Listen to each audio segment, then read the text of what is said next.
विधायक जी सुप्रिया सुले जी का स्वागत करते हुए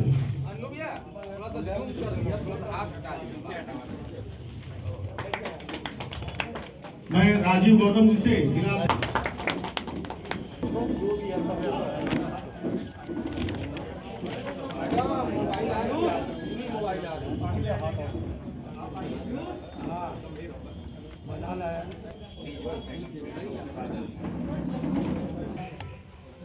हमारे बीच में उपस्थित हम सब की बहन जो राष्ट्रीय प्रवक्ता हैं, जो अपनी प्रखरता और अपने निर्भीकता से पहचानी जाती हैं, मैं कांग्रेस वाराणसी की तरफ से, काशी वासियों की तरफ से बहन सुप्रिया सुले जी का स्वागत करता हूं, अभिनंदन करता हूं।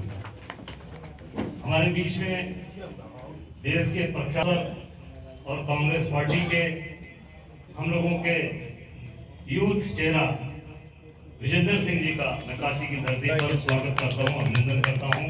और ये दोनों मजबूत चेहरे आज काशी में आए हैं, बाबा विश्वनाथ की नगरी में।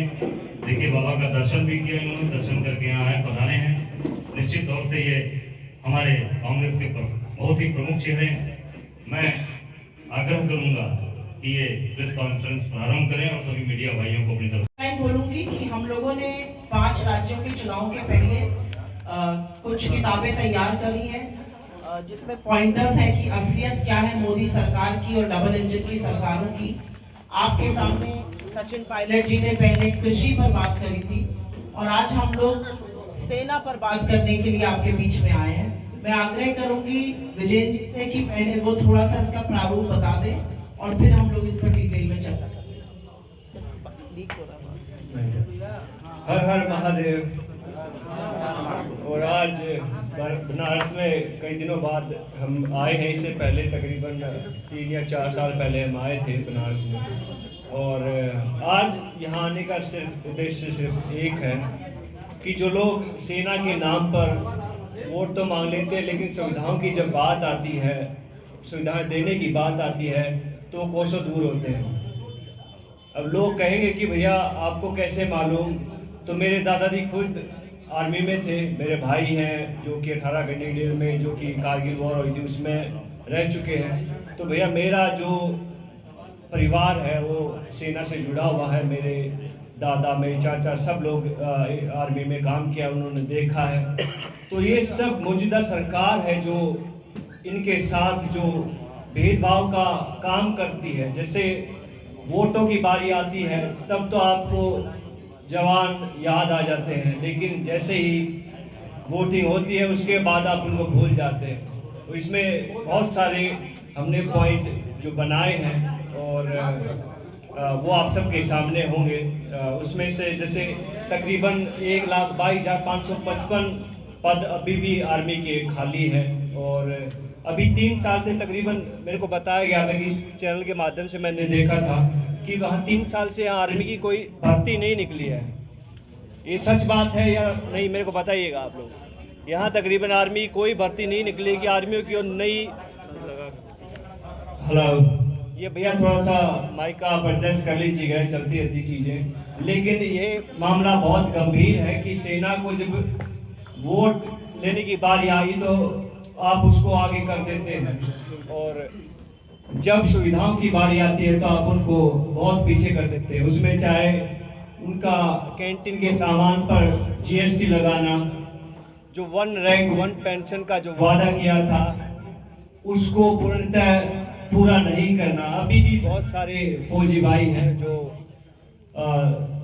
अभी भी इस 1 रैंक 1 पेंशन से बहुत दूर हैं। तो हम सब लोग जो कांग्रेस के कार्यकर्ता हैं सिर्फ आप सबसे रूबरू होकर ये बताने आए कि कांग्रेस हमेशा गरीब, मजदूर और जवान के साथ ही है और आगे भी रहेगी। जय हिंद। बहुत बहुत धन्यवाद विजय जी का। मैं इस मंच पर बैठे बड़े भाई अजय राय जी का, राघवेंद्र जी का, गौतम जी का, बाकी सब लोगों का अभिनंदन करती हूँ। और विजय जी, हम लोग खुश हैं कि आप हमारे बीच में आए और हम सेना की बात कर रहे हैं। देश के युवाओं को समझना जरूरी है कि आज देश में हो क्या रहा है। और जैसा कि विजय जी ने कहा, सिर्फ इन्हीं का नहीं, शायद हम सबके परिवारों का कोई ना कोई भारतीय सेना में कार्यरत है और जब भी भारतीय सेना का नाम आता है तो मस्तिष्क और सीना गर्व से चौड़ा हो जाता है, क्योंकि सेना ने हमें सिर्फ सुरक्षित रखने का ही काम नहीं किया। ये सेना की बदौलत है शायद कि हम और आप यहाँ पर बैठकर ये प्रेस वार्ता स्वतंत्र रूप से कर पा रहे हैं। लेकिन असलियत क्या है और किस तरह से बरगलाया जाता है सेना के नाम पर, शौर्य के नाम पर सेना का हवाला देकर आप वोट तो बहुत बटोरते हैं, लेकिन उन सैनिकों के साथ आप क्या करते हैं, ये असलियत बतानी जरूरी है। जैसा विजय भाई ने कहा, करीब 1.25 लाख पद सेना में खाली हैं, उनकी भर्तियां नहीं हुई हैं। और ऐसे वक्त में जब हमारे बॉर्डर पे चाइना है, पाकिस्तान से खतरा है, अफगानिस्तान में तालिबान की सरकार है, मुझे ऐसा लगता है कि सेना का मनोबल बढ़ाना, उनको जितने ज्यादा संसाधन दिए जाएं वो करना जरूरी है। लेकिन सच तो यह है कि 10,000 सैन्य अधिकारियों के पद खाली हैं जो रणनीति बनाते हैं, जो आगे की स्ट्रैटेजी बनाते हैं। 1.25 लाख पद खाली पड़े हुए हैं, उनको भरने का क्यों काम नहीं किया जा रहा है? ये कोई संस्था छोटी मोटी नहीं है, ये कोई फैक्ट्री नहीं है, ये भारत की संप्रभुता और सुरक्षा के साथ खिलवाड़ है। जैसा कि विजेंद्र जी ने कहा कि कांग्रेस की सरकार ने सन 2004 से 12 के बीच 3 बार भूतपूर्व सैनिकों की पेंशन बढ़ाई, उन्हें 7,000 करोड़ रुपए का अतिरिक्त फायदा हुआ। लेकिन ओरॉप के नाम पर, वन रैंक वन पेंशन के नाम पर लगातार ठगा गया है सैनिकों को। और सच तो यह है कि 2014 में हमने ओरॉप का आदेश नकारते हुए मोदी सरकार ने 2015 में नया आदेश पारित किया, जिससे 30 से 40% सैनिकों को ओरॉप मिला ही नहीं। जो वन रैंक वन पेंशन का प्रारूप था वो उनको मिला ही नहीं। और सच तो यह है कि सेना के अधिकतर जवान 17 से 18 साल की सेवा के बाद 40 वर्ष की आयु तक रिटायर हो जाते हैं, ओरॉप का लाभ उन्हें नहीं मिलेगा। तो सवाल सिर्फ इतना है कि जिन सैनिकों के नाम पर, जिनके शौर्य के नाम पर आप लाते हैं, जिनके शौर्य के नाम पर आप बेशर्मी से वोट मांगते हैं, उनके लिए आप क्या कर रहे हैं? पूर्व सैनिकों की जो स्वास्थ्य योजना ECHS होती है, उस पर भी आघात किया गया है। उसमें बजट का 1900 करोड़ रुपए काट लिया गया है और उसका नतीजा यह है कि एम्पैनल्ड जो स्वास्थ्य सेवाएं हैं वहां पर सुविधा नहीं मिल रही है। CDS कैंटीन, जो सेना में कार्यरत लोग हैं और उनके परिवारों को एक सुविधा मिलती थी कि CDS कैंटीन में आपको कम दाम पर चीजें मिल सकती हैं, उसमें खाने पीने की चीजें भी थी, उसमें घरेलू सामान भी था, उसमें कार्य भी था। अब एक नया आदेश आया है जिसके जरिए अधिकतम, कोई बात नहीं, जिसके जरिए अधिकतम सीमा सिर्फ और सिर्फ 10,000 रुपए तक की है। 10,000 रुपए से ज्यादा का सामान सेना का अधिकारी, सेना का जवान, उसको बंद कर दीजिए, बंद कर दीजिए उसको। सेना का जवान और सेवा का अधिकारी 10,000 रुपए से ज्यादा का सामान नहीं ले सकता है इन कैंटीन से, जो वस्तुतः उनके लिए बनाई गई थी। मैं आपको एक छोटा सा उदाहरण देती हूँ कार खरीदने की बात। अब एक नया शगुफा लगाया गया है कि सेना का अधिकारी रिटायरमेंट के पहले कार नहीं खरीद सकता और 1800 सीसी इंजन से ज्यादा की कार CDS में नहीं बिकेगी। तो इस तरह से रिस्ट्रिक्शन लगाना, इस तरह से उनको उनके अधिकारों से वंचित करना, मुझे लगता है फर्जी राष्ट्रवादी ही कर सकते हैं। अगर असल राष्ट्रवादी होते तो ये काम नहीं कर सकते थे। सेना को जो डिसेबिलिटी पेंशन पर टैक्स लगाना, आपने गरीब से गरीब आदमी की कमर तोड़ी GST लगाकर। देश का सबसे अमीर आदमी और देश का सबसे गरीब आदमी आम सुविधाओं पर, आम चीजों पर एक ही जैसा GST देता है। वो तो था ही, लेकिन सबसे बड़ा पाप आपने किया कि जो सेना के अधिकारी डिसेबिलिटी, कोई चोट लग जाने की वजह से, क्षतिग्रस्त हो जाने की वजह से उनको रिटायरमेंट लेना पड़ता था, सेवानिवृत्त होना पड़ता था, उनकी उस पेंशन पर भी आपने टैक्स लगाया जो टैक्स के बाहर थी। 7वें वेतन आयोग में लगातार आपने सेना के साथ सौतेला व्यवहार किया है। और मैं एक चीज यहां पर बताना चाहती हूं कि भारत सेना के अतिरिक्त सचिव को 60,000 रुपए डिसेबिलिटी पेंशन मिलती है। अगर आप एडिशनल सेक्रेटरी हैं और आपको चोट आ गई और आपको सेवा से हटना पड़ा तो आपको 60,000 रुपए डिसेबिलिटी पेंशन मिलती है, लेकिन सेना के लेफ्टिनेंट जनरल को 27,000 रुपए पेंशन मिलती है। तो ये तिगुनी पेंशन आप बाकी अधिकारियों को दे रहे हैं और सेना के साथ इस तरह का छल कर रहे हैं। शॉर्ट सर्विस कमीशन के अधिकारियों को मिलिट्री अस्पताल में इलाज से वंचित करना, ये भी इसी ढकोसले का एक और नमूना है। जैसा कि मैंने कहा कि पूर्व सैनिकों को पहले कॉन्ट्रैक्ट दिए जाते थे सुरक्षा एजेंसियों के माध्यम से, उनको एजेंसीज, उनको पेट्रोल पंप, इन सब चीजों में प्राथमिकता दी जाती थी। लेकिन जिस तरह का रेकलेस निजीकरण हमने देखा है और जिस तरह से इनको पीछे करने की कवायद हुई है, तो क्योंकि ये लोग जल्दी रिटायर हो जाते हैं, जवान, सूबेदार वगैरह, उनको आप कोई भी पुनर्वास का कोई भी तरीका जो था उसको खत्म कर रहे हैं। अंत में मैं सिर्फ इतना कहूंगी कि अर्धसैनिक बलों के साथ, ये सिर्फ भारतीय सैन्य शक्ति के साथ नहीं, CISF, CRPF, BSF, ITBP, SSB, coast guard, इन सब के साथ भी यही हुआ है, क्योंकि इनको शहीदों का दर्जा तक नहीं मिलता है। और इसी का कारण है कि इनके परिवारों को अगर इनकी दुर्भाग्यवश मृत्यु हो जाती है in the line of duty, इनको कोई मुआवजा नहीं दिया जाता है, क्योंकि इनको शहीदों का दर्जा नहीं मिलता। और ये एक बहुत लॉन्ग स्टैंडिंग डिमांड है। कांग्रेस सरकार ने नवंबर 2012 में सभी अर्धसैनिक बलों को x central arm police forces personal चिन्हित करते हुए यह आदेश जारी किया था कि इनको एक्स सर्विसमैन की तरह सुविधा दी जाए। लेकिन मोदी सरकार ने और प्रांतीय सो कॉल्ड डबल इंजन की सरकारों ने इसकी पूरी तरह से अनदेखी करी है। हम आपके साथ ये नोट भी साझा करेंगे, ये बुक भी साझा करेंगे, लेकिन मोटे तौर पर सिर्फ एक बात ये कहने वाली है, और इसमें ज्यादा विवरण है, इसमें ज्यादा डिटेल्स है, नंबर्स हैं। मोटे तौर से सिर्फ एक ये बात कहने वाली है कि भारतीय सेना हम सबका गौरव है। भारतीय सेना की वजह से हम सब सुरक्षित हैं। भारतीय सेना के नाम पर ओछी हरकतें कर वोट बटोरने का काम तो मोदी सरकारों और डबल इंजन की सरकारों ने किया है, लेकिन क्यों उनके अधिकारों से उनको वंचित रखा जा रहा है, ये पूछना जरूरी है। धन्यवाद। हम सब यहाँ पर हैं, आपके सवालों का स्वागत है। दीपेंद्र जी, मैं चाहूंगा कि एक एक कर आप। सुप्रिया जी बताइए कि एक कैंडिडेट थी फरहान नहीं। मैं पहले 100 वोटों पे सवाल लूंगी, अगर आपका सेना पे कोई सवाल है तो पहले वो पूछ लेंगे, उसके बाद बाकी सवाल। सुप्रिया जी, आपने कहा कि 1 रैंक 1 पेंशन मोदी सरकार लाई, लेकिन मोदी सरकार जब इस पेंशन को ला रही थी तो उसने कहा था कि ये कांग्रेस की ही स्कीम है जो हम लागू कर रहे हैं। कांग्रेस लागू नहीं कर पाई, इसलिए हम लागू कर रहे हैं। मैं आपकी जानकारी के लिए और आपके व्यूअर्स, दर्शकों की जानकारी के लिए ये बता दूं कि 17 फरवरी 2014 को कांग्रेस सरकार ने आदेश जारी कर 1 अप्रैल 2014 से 1 रैंक 1 पेंशन को मंजूरी दी थी। इसमें तय किया गया था कि एक समान समय तक सेवा करने के बाद एक ही रैंक से रिटायर होने वाले सभी अधिकारियों को और सैनिकों को एक समान पेंशन दी जाएगी, फिर चाहे उनका रिटायरमेंट अलग अलग तारीखों पर हो, और भविष्य में उनको पेंशन का लाभ भी उसी योजना के तहत मिलता।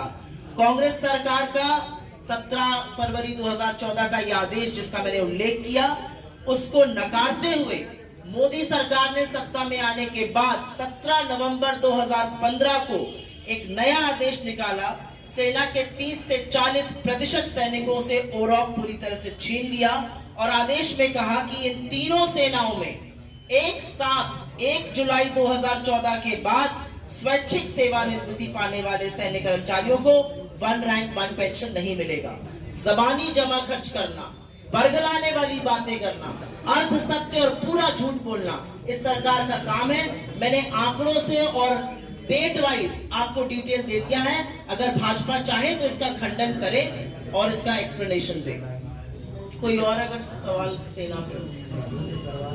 कांग्रेस की प्रवक्ता होने के नाते भी 2-4 चीजें क्लियर करना चाहती हूँ। ये जो लड़की हूँ लड़ सकती हूँ नारा है, मुझे नहीं लगता कि ये दलगत राजनीति और ओछी और छोटी मानसिकता के लिए नारा बना है। मुझे लगता है कि ये उत्तर प्रदेश की और देश की आधी आबादी का नारा है। ये उन लड़कियों के लिए नारा है और उन लड़कियों का नारा है जिनको न रोजगार मिलता है, न शिक्षा के अवसर मिलते हैं, न सम्मान मिलता है, न स्वास्थ्य सेवाएं मिलती हैं। ये उन लड़कियों का नारा है जिनके साथ अगर अपराध हो जाता है तो उनकी एफआईआर लॉन्च नहीं होती, लेकिन अपराधियों की एफआईआर लॉन्च होती है। तो इसको इतनी संकीर्ण मानसिकता से देखना, सबसे पहले तो मैं एक लड़की होने के नाते, एक औरत होने के नाते थोड़ा सा क्षोभ व्यक्त करती हूँ। अपनी सवाल का जवाब देने दीजिए। पहले आपने कुछ नाम यहाँ पर लिए जो नाराज चल रहे हैं। हमने एक बहुत क्रांतिकारी कदम उठाया था कि हम 40% टिकट महिलाओं को देंगे और अभी तक घोषित कैंडिडेट्स में से हमने 40% टिकट महिलाओं को दिए हैं। हमने सिर्फ जबानी जमा खर्च कर एक खोखला वादा नहीं किया था। आप छान लीजिए लिस्ट, उसमें से 40% से एक्चुअली ज्यादा टिकट महिलाओं को हमने दिए हैं। ये सच है कि महत्वाकांक्षा होना राजनीति में अच्छी चीज है। ये भी सच है कि हर सीट पर हमें महिलाओं की दावेदारी आई। कोई ऐसी सीट नहीं थी जहां पर किसी महिला ने अप्लाई नहीं किया। तो एक स्वाभाविक बात है कि हर जगह हम 100% टिकट औरतों को नहीं दे सकते। आपको समीकरण देखने पड़ते हैं, आपको देखना पड़ता है कौन प्रबल कैंडिडेट होगा, आपको बाकी तरह की दावेदारी देखनी पड़ती है। तो हर महिला को टिकट देना संभव नहीं है। 2-4 एग्जाम्पल्स को लेकर यह कह देना कि महिलाएं नाराज चल रही है, मुझे लगता है गलत है। महिलाएं वो नाराज चल रही हैं जिनके ऊपर उलझुल लांछन लगाए गए, जिनको सिर्फ एक टॉयलेट और एक सिलेंडर तक सीमित रखने की बात करी गई। मेरा अपना मानना है कि ये जो लड़की हूं लड़ सकती हूं अभियान या आंदोलन है, इसने राजनीति में एक सुगबुगाहट शुरू कर दी है, चाहे वो हमारे विपक्षी दल हो, चाहे कांग्रेस के भी अन्य शासित राज्य हो। और अगर 2022 में भी हम आधी आबादी के पूरे हक की बात नहीं करेंगे तो बंधु वो बात कब होगी? बकायदे टिकट वापस कर दिया कि जो बदायूं का जो जिक्र हो रहा था, उल्लेख करेगी, पता करेगी क्या बात थी, लेकिन सिर्फ उस एक एग्जाम्पल को कोट कर इतनी क्रांतिकारी स्टेप को नगण्य करना, मुझे लगता है आधी आबादी के साथ थोड़ी सी जाती है। ये जाती पुरुष प्रधान समाज को नहीं करनी चाहिए। सुप्रिया जी, जितिन प्रसाद, ज्योतिरादित्य सिंधिया और अब आरपीएन सिंह, आखिर कांग्रेस पार्टी में सब लोग छोड़ के क्यों जा रहे हैं और कांग्रेस किस बेस पे यूपी चुनाव लड़ेगी? ये कहा जा रहा है राज बब्बर भी सुनने में आ रहा है कि पार्टी छोड़ेंगे। जो सुनने में आ रहा है उस पर मैं टिप्पणी नहीं करूंगी, ये तो आप वाजिब सी बात है। लेकिन जो आपने सवाल पूछा कि लोग क्यों छोड़कर जा रहे हैं, मेरी नेता एक बात कहती है और मैं उसी का उल्लेख यहाँ पर कर देती हूँ। मुझे लगता है कि जो लड़ाई हम लोग लड़ रहे हैं, चाहे वो अजय भाई हो, चाहे वो राघवेंद्र जी हो, चाहे वो विजेंद्र जी हो, चाहे इस मंच पर बैठे हुए कोई भी व्यक्ति हो, या उत्तर प्रदेश में कांग्रेस जिस तरह की लड़ाई लड़ रही है, ये लड़ाई बहुत मुश्किल है। पूरे देश में जो कांग्रेस लड़ाई लड़ रही है, ये बहुत मुश्किल लड़ाई है। हम एक दंभ और अहंकारी सरकार से लड़ रहे हैं, हम सरकार के संसाधनों के दुरुपयोग से लड़ रहे हैं, हम पैसे से लड़ रहे हैं, हम चुनी हुई सरकारों को गिराने के लिए हर वो हथकंडे से लड़ रहे हैं जो बीजेपी हथियाती है, हम संसाधनों के कब्जे करे जाने से लड़ रहे हैं, और शायद एक बड़े तौर पर हम बहुत ही मौन मीडिया से भी लड़ रहे हैं। तो मेरा अपना मानना यह है कि इस लड़ाई में आपको पूरी ईमानदारी, पूरी शिद्दत और पूरे कमिटमेंट के साथ ही आप ये लड़ाई लड़ सकते हैं, क्योंकि आपके ऊपर लांछन लगेंगे। आपके घर के बाहर सुबह पुलिस आकर बैठ गई, क्यों बैठ गई? ये चुनाव लड़ रहे हैं, क्या ये अपने घर से नहीं निकलेंगे? ये किस तरह की बातें हो रही हैं इस देश में? तो इस लड़ाई को मुझे ऐसा लगता है, जैसा कि प्रियंका जी कहती हैं, कि संशय में रहकर या दोहरे मापदंड करके या दोहरा दिमाग रख के नहीं लड़ा जा सकता। ये लड़ाई पूरी ईमानदारी और साहस से लड़ने वाली लड़ाई है। और मुझे ऐसा लगता है कि जो लोग गए, और शायद मैं उनसे बहुत छोटी होंगी उम्र में किसी से, पर कांग्रेस से भाजपा जाने वालों की मुझे आज तक मानसिकता ही नहीं समझ में आई। पॉलिटिकल स्पेक्ट्रम, पॉलिटिकल रणनीति के हम दो छोर हैं, तो एक छोर से दूसरे छोर आप ये समरसॉल्ट कैसे मारते हैं, ये मुझे समझ में नहीं आता है। तो ये सब मेरे सीनियर्स रहे, कुछ मित्र भी हैं इसमें, लेकिन सुविधाजनक राजनीति करना एक बात है और संकल्पबद्ध होकर मुद्दे की राजनीति करना दूसरी बात है। आप लोग कुछ आरपीएन सिंह ने कहा था कि कांग्रेस में उनको पूरा सम्मान नहीं दिया गया है। आप कितने भी सवाल, मैंने सवाल का मोटा जवाब दे दिया। अपना पूरा समर्थन देती है, और इसलिए देती है क्योंकि 2019 में जब बेरोजगारी अपनी चरम सीमा पर थी, आज भी मुंह बाई खड़ी है, तब मोदी सरकार ने चुनाव के पहले एक जुमला फेंका कि रेलवे में भर्ती होगी। 3 साल हो गए, 1.25 करोड़ बच्चों ने उसमें अप्लाई किया, आज भी नियुक्ति नहीं हुई है। क्या उनका क्षोभ, क्या उनका दुख, क्या उनकी पीड़ा ये सरकार समझती है?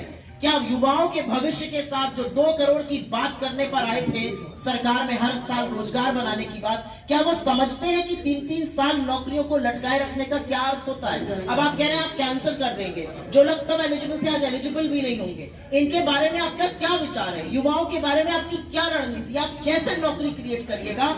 सच तो यह है कि रेलवे में आप लगातार नौकरियों को सरेंडर करते जा रहे हैं, पदों को नष्ट करते जा रहे हैं, और इसीलिए ये जो बच्चे हैं, जो युवा हैं, ये क्षोभित है। मेरा अपना मानना यह है, और जैसा कि मेरे लीडर राहुल गांधी जी ने कहा है कि सार्वजनिक जीवन में, किसी भी अभियान में, किसी भी आंदोलन में लेश मात्र भी हिंसा की जगह नहीं है। हम महात्मा गांधी के अनुयायी हैं, ये गांधी का देश है।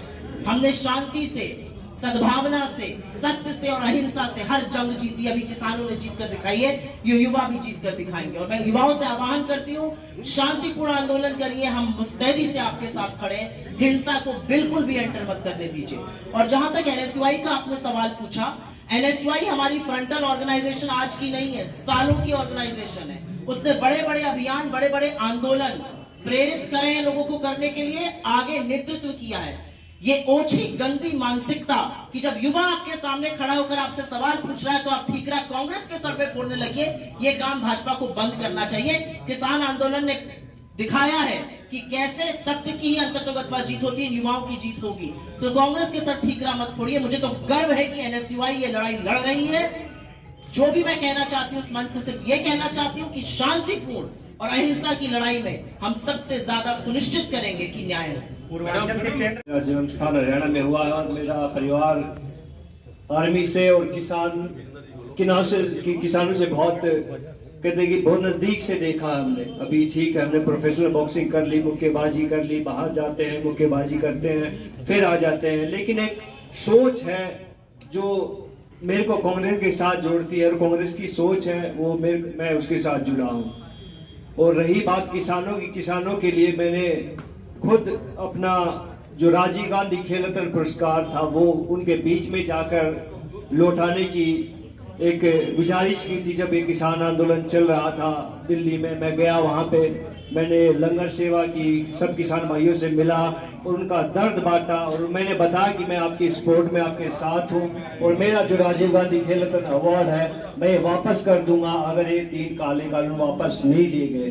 तो उस टाइम पे बहुत सारी जो IT सेल होते हैं वो एक्टिवेट हो जाते हैं। सुप्रिया जी, बहुत गालियां मिलती थी कि तू कांग्रेस का ये है, तू कांग्रेस पे। लेकिन एक कोच होती है जो किसानों के साथ होती है, जो किसानों को जो मानसिकता उसको सोच सकती है, वो हमारे अंदर थी।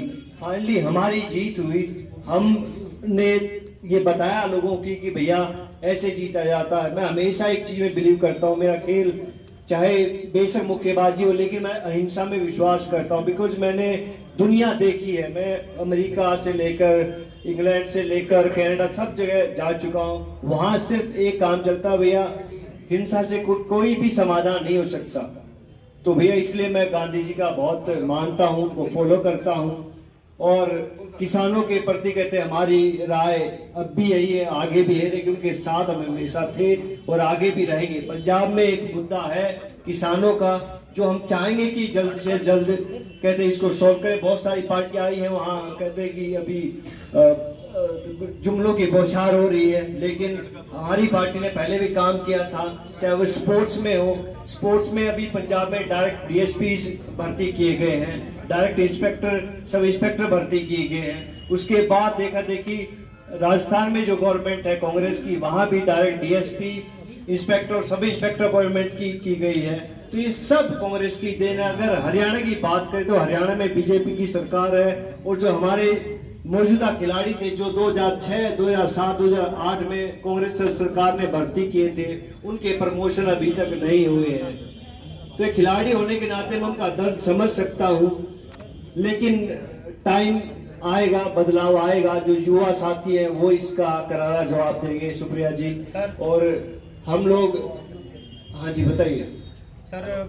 एक सवाल है मेरा जी, बताइए। ये पुरस्कार लौटाना, इसको हम किसका हिस्सा माने? चूंकि इसके पहले बहुत सारे पुरस्कार लौटाने का एक सिलसिला सा शुरू हुआ था और आपने भी चूंकि, तो ऐसा क्या मन में था? व्यवस्था से रोष था या पुरस्कार लौटाने को एक कहे कि एक हिस्सा इसको हम कहें या क्या कहें? हिस्सा नहीं है कि एक सद्भावना होती है, एक आदमी का एक विचार होते हैं, एक सोच होती है जो कहती है कि भैया मैं तेरे साथ हूँ, मैंने जीता है, मैं ये गया भाड़ में, मैं तेरे साथ हूँ, तेरी सोच के साथ हूँ।